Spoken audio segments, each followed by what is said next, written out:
পলাশের অকাল মৃত্যুতে অপরাধের কাঠগড়ায় যুক্ত হয়েছেন তার জন্মদাত্রী মা। গল্পের শুরুতে এমনটাই জানা যায় যে মায়ের কারণেই অতিষ্ঠ হয়ে নিজের জীবন নিজেই ধ্বংস করেছেন পলাশ সাহা। কেননা সুস্মিতার সঙ্গে পলাশকে সংসার করতে দেননি তিনি। কিন্তু বিষয়টি আসলে যে শুধুমাত্র এরকম নয়, সেই তথ্যই এবার নিশ্চিত করেছেন পলাশের কর্মরত অফিস সহকারীরা।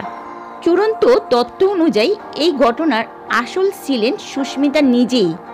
যাকে মনে করা হয়েছিল ভিকটিম, তিনি আসলেই মূল অপরাধী। এমনটা তথ্য দিয়েছেন পলাশের পাশের ফ্ল্যাটের প্রতিবেশী এবং তার অফিস সহকারী কর্মকর্তারা।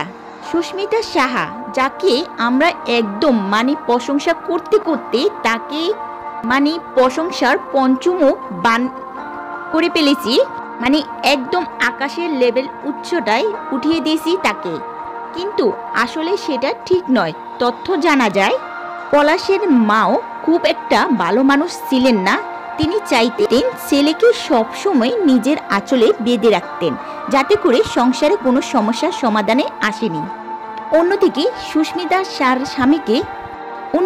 সুস্মিতা তার স্বামীকে সবসময় সোর্স করতেন, এক প্রকার ব্ল্যাকমেল করতেন। প্রতিবেশীদের কাছ থেকে জানা যায় পলাশের অফিসের শেষ করে গড়ে আসার সঙ্গে সঙ্গে জর্গা প্রাসাদ তৈরি হতো সুস্মিতার। সে সবসময় পলাশকে একটা বয়ের মধ্যে রাখত। কখনো বাড়ির ছাদে, কখনো গাড়ির রাস্তায়, আবার কখনো গড়ের দেয়ালে মাথা আঘাত করার ভয় দেখানো এবং বিভিন্ন রকম পাগলামি করা পলাশকে মানসিকভাবে চাপে রেখেছিল সুস্মিতা।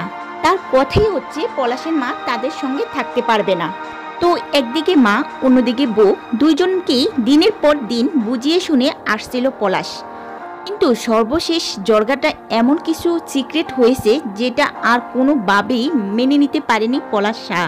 চোখের সামনে মা ও বউয়ের হাতাহাতি বিষয়টি বেশি আঘাত করে পলাশকে।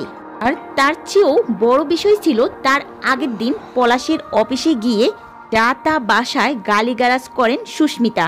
সেখানে গিয়ে তার বাড়াবাড়িটা এত বেশি পরিমাণ ছিল যে পলাশের সম্মান বলতে আর কিছুই অবশিষ্ট রাখেনি সে।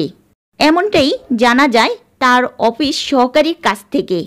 সব মিলিয়ে পলাশ যখন দেখছিল নিজের পরিবারকে আর কন্ট্রোল করা সম্ভব নয়, ঠিক তখনই তিনি তার জীবনের সবচেয়ে ভুল সিদ্ধান্তটা নিয়ে ফেলেছেন। তো ভিউয়ার্স, আপনাদের কি মতামত এই পলাশ সাহার নিয়ে কমেন্টে জানাতে ভুলবেন না।